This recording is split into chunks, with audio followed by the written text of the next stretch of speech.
and welcome to another episode of Ask a Hypnotherapist. My name is Tanya Creassar, and I own Shine Spirituality. And my co-host, Jazmin Calderon. Hello, Jazmin. Hi, this is Jasmine, and I am with Hypnosis with Jasmine. And I also have a separate event calling Release and Conceive with Vanessa Herrera. Welcome to our little show where we talk about all things hypnotherapy and hypnosis related. We are here to answer your questions and to just educate people on what hypnosis and hypnotherapy is, the difference between them, the different modalities, and just all things hypnotherapy and hypnosis. And today we are going to talk about what the difference between hypnotherapy and hypnosis is.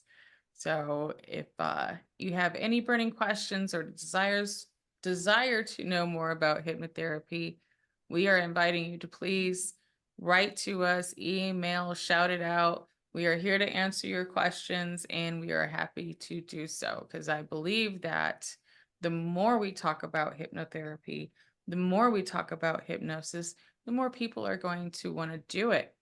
And doing it is always an amazing thing because that's really how you subconsciously transform your life. We don't do the work, you do it. We just guide you on the how. So, to answer that question, Jasmine, what is your take on the difference between hypnosis and hypnotherapy? I think of hypnosis as a state of mind, and hypnotherapy is what we practice, what we do. I guess when I think about those things, I think of more of what is a hypnotist versus what a hypnotherapist is, more of the roles, where a hypnotist is performing hypnosis with a group or one on one for entertainment, Mm. right? Where the purpose of a hypnotherapist performing hypnosis with a group or one on one is for therapeutic purposes to be able to Yes. achieve the goals of the individual or the group. And so I think it's more about the intention and the way that they go about it, but they're still bringing their clients to the hypnotic state. Yes. And the hypnotic state, so that's a really big thing that a lot of people are, have a misconception about is being in the hypnotic state, not the estate. So it'd be funny if there was a hypnotic estate.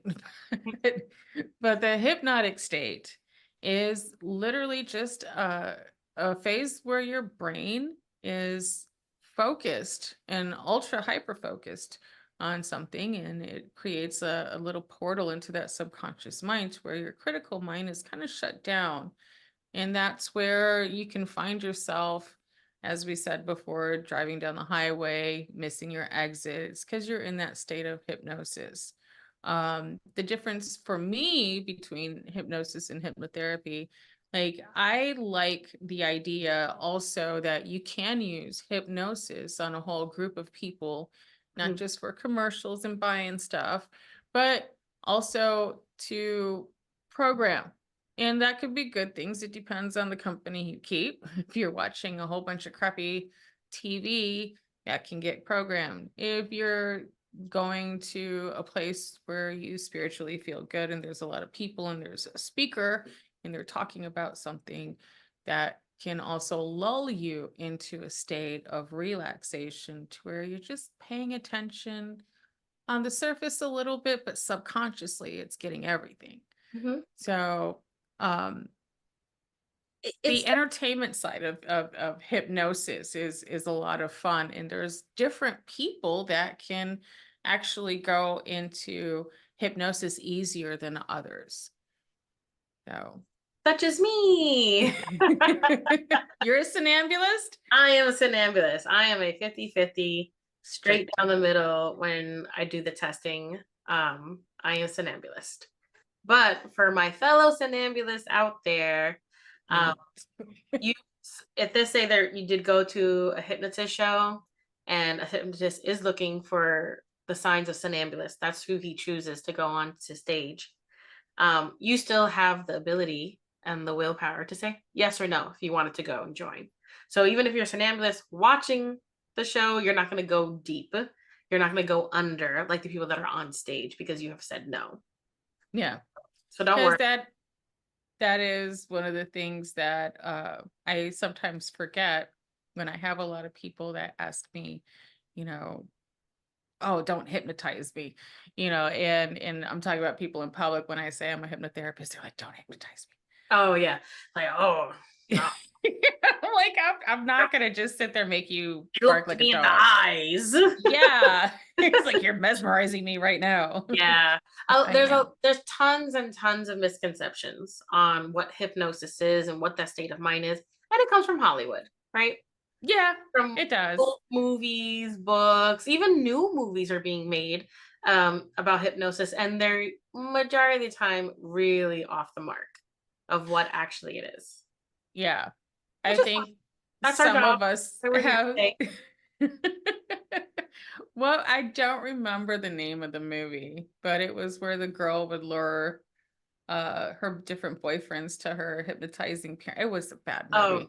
was it one of those horror films? Yeah, it was a horror film, and it's just like, I wonder sometimes if Hollywood does its very best to portray it a certain way so people stay afraid of it and don't go through it, because I believe that once people realize that difference between hypnosis and hypnotherapy, and when there's not a stage involved, and even if there is a stage involved, there's a lot of really amazing group hypnotherapists out there, and you can go under hypnosis in that situation. And people do the stage shows, they're very far few between that. I've seen more people that have just wanted to do it professionally as a hypnotherapist. So basically the difference for me between hypnosis and hypnotherapy is, because you could be walking down the street and you could be hypnotized by a hypnotist on the street, so it doesn't even have to necessarily be in a whole group aspect. But the hypnotherapy part is to do that therapy where you want to heal within, where you want to heal on the inside without that critical mind telling you that you can't, that subconscious mind. Once you get in there and do that work, you can. Yeah. And the therapy part is my favorite part of it, actually. I really love that ability to help and guide. And hypnosis, like, we will teach self hypnosis and how to do that because it's so important. And as we said in episode 1, it's a natural state of being. It happens to you twice a day. You wake up in the At morning and right least before, twice. yeah, at least. For me, a lot more. But you have that option of not being hypnotized. And I don't like the whole fear tactics of making people believe that this is just a farce or something fun. And I mean, it can be, but it's a whole lot It better can when be for it's. entertainment purposes. So what I tell some of my clients is that the hypnotic state, right, is natural and normal. You go into it every single day. It's nothing to be scared of. And I really like to go in depth when explaining what hypnosis is and what that state and what it feels like, because I remember having such fear for my first hypnotherapy for past life regression. And it took that lady an hour to put me under because I resisted so bad because I was in fear. You would Yeah. think that overload would have put me down faster. No, I was like, no, because I thought it was about mind control. I thought she was going to put me in this weird spiritual state and I would be seeing things. But once I relaxed, I realized, oh, I actually go into this state every single day. Right. And then we later learn in HMI at Hypnosis Motivation Institute that whenever we use our imagination, we're in that alpha and theta state. Whenever we are zoned out while driving a car, we're in that alpha theta state. Whenever we're watching a movie and we're sucked into the movie and we forget about the 50 people around us and we're laughing and crying with the movie, we're in that alpha theta state. So, and then, like you said, falling asleep and right before waking, like the few minutes after waking up, if you're not in fear of using your imagination, if you're not in fear of daydreaming, if you're not in fear of falling asleep, like if you go into those states, then you can experience hypnosis. I feel that when we do hypnotherapy, we just allow them to go sometimes deeper into Yeah. that relaxed and focused state of mind with it, because we're doing it with purpose now instead of it just going throughout the day and just randomly going through those states. Yes, going through the emotional.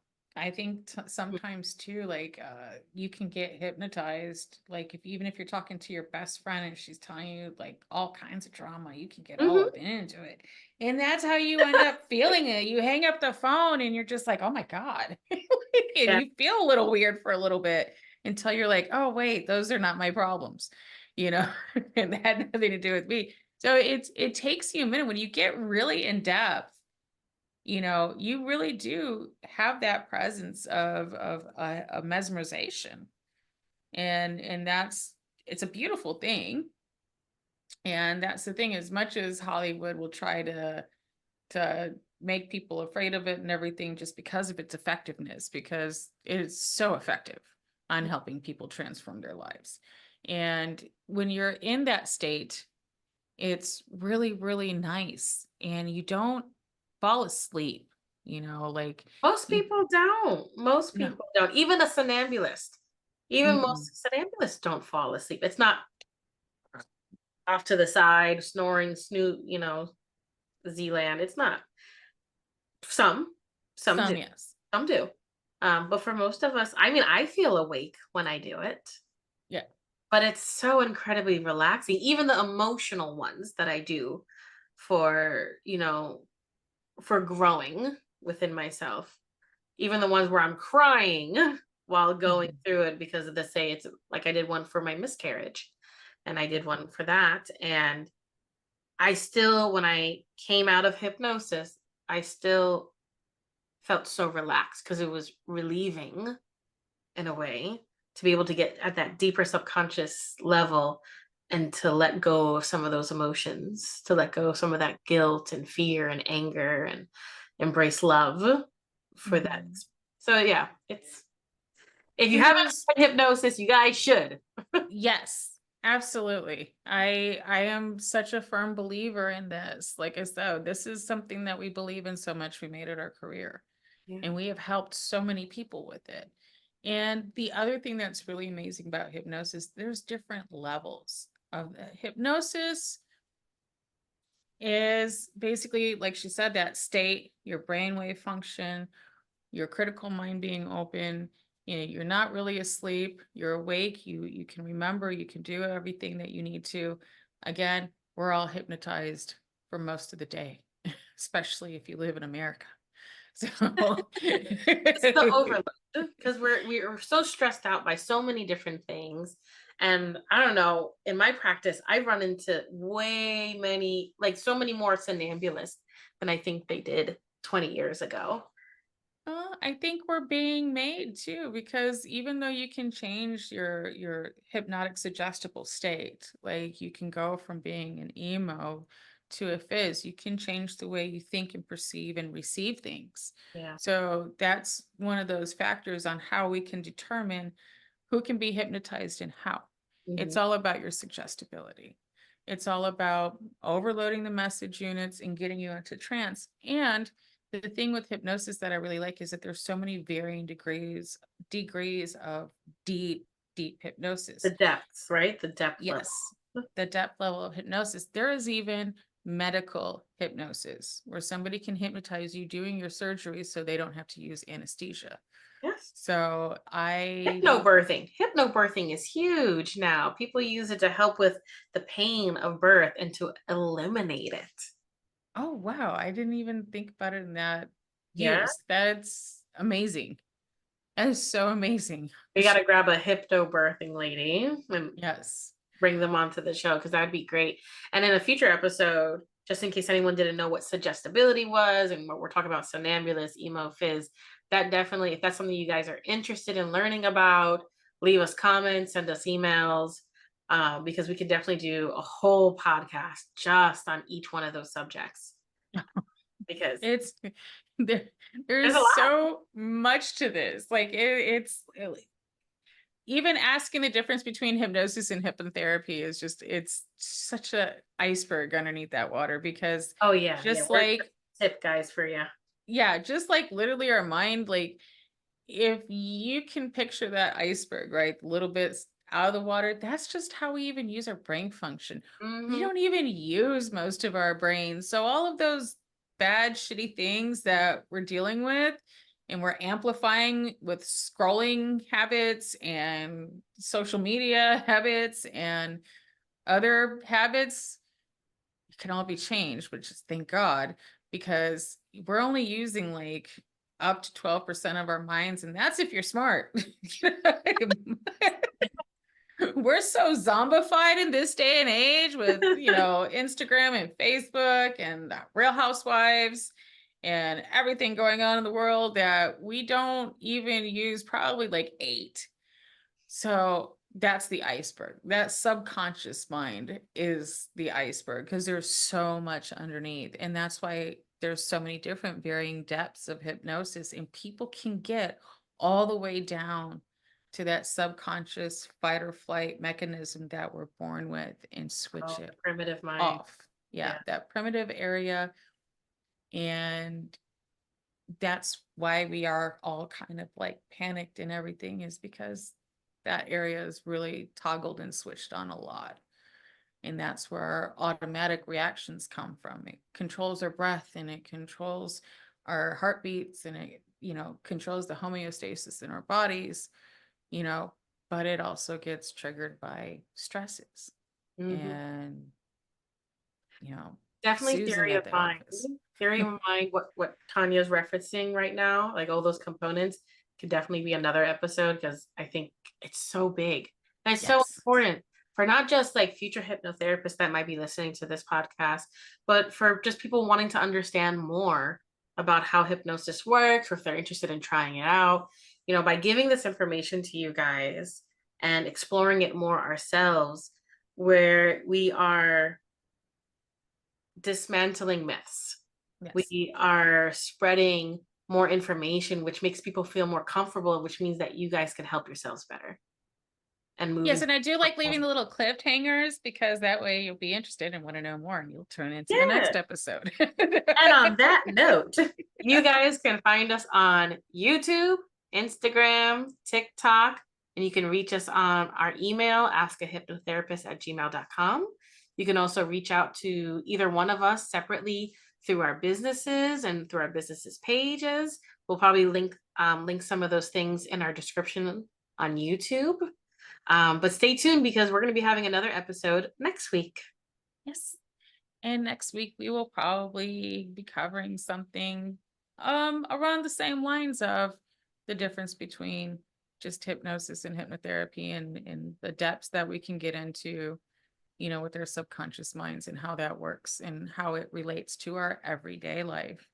And probably some things that it can help too.